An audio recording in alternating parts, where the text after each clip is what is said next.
আমাকে কেউ বাধা দিলেও আমি বলতে পারি না যে নির্বাচনী প্রচারণে বাধা দেয়। আপনাকে যদি আমি বলি আপনি কি আমার কাছে চাঁদা চাইতে আসছেন, তখন আপনি আমাকে কি ছেড়ে দেবেন? ফুয়াদ সাহেব যে মন্তব্য করেছেন এই সম্বন্ধে আমি কোনো কথা বলতে চাই না। কেন বলতে চাই না, তার কারণ আমি ওই অনুষ্ঠানে উপস্থিত ছিলাম না। যদিও উপদেষ্টারা আমাকে আমন্ত্রণ জানিয়েছিলেন, কিন্তু আমি বলেছি যে এই নির্বাচনের পূর্ব মুহূর্তে I am not interested to go there, আমি আসিনি। এখন তিনি গেলেন, তিনি আমার বাবুগঞ্জের, আমি যেটা শুনেছি আর কি, সেটা হচ্ছে আমার এই বাবুগঞ্জের সমস্ত মানুষকে চাঁদাবাজ নাকি বলেছেন। এটা শোনা কথা, আমি আবারও বলছি শোনা কথা আর কি। এখন আপনাকে যদি আমি বলি আপনি কি আমার কাছে চাঁদা চাইতে আসছেন, তখন আপনি আমাকে কি ছেড়ে দেবেন? এক্সট্রিম মশার কয়েল প্ল্যান্ট ফাইবার দিয়ে তৈরি, ডেঙ্গু, চিকুনগুনিয়া বাহি সহ যে কোনো মশার বিরুদ্ধে দেয় এক্সট্রিম সুরক্ষা। এখন তো উনি নিজেই ভালো বলতে পারবেন যে উনি কি বলেছেন, কি জন্য তাকে এই করা হয়েছে। আর আমি তো শুনি না কখনো যে ওনার নির্বাচনী প্রচারণায় কোনো বাধা দেওয়া হয়েছে। তার কারণ এখন পর্যন্ত তো নির্বাচনী প্রচারণা শুরুই হয় নাই, আমারও নির্বাচনী প্রচারণা শুরু হয় নাই।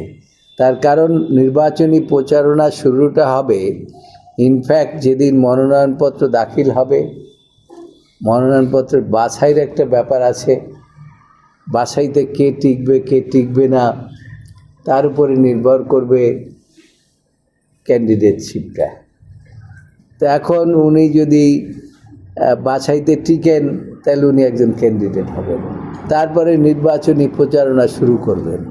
তো সেই নির্বাচনে যদি ওনাকে কেউ বাধা দেয়, সেই ক্ষেত্রে উনি বলতে পারে যে ওনার নির্বাচনী প্রচারে বাধা দেওয়া হয়েছে। এখন তো দিয়েছে।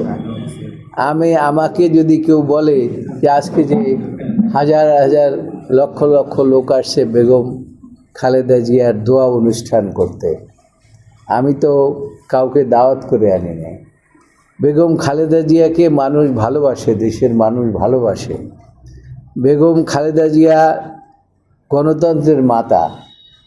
বেগম খালেদা জিয়া একজন আপসীর নেত্রী, সাবেক রাষ্ট্রপতির স্ত্রী। তিনি রাষ্ট্র শাসন করেছেন 3 বার।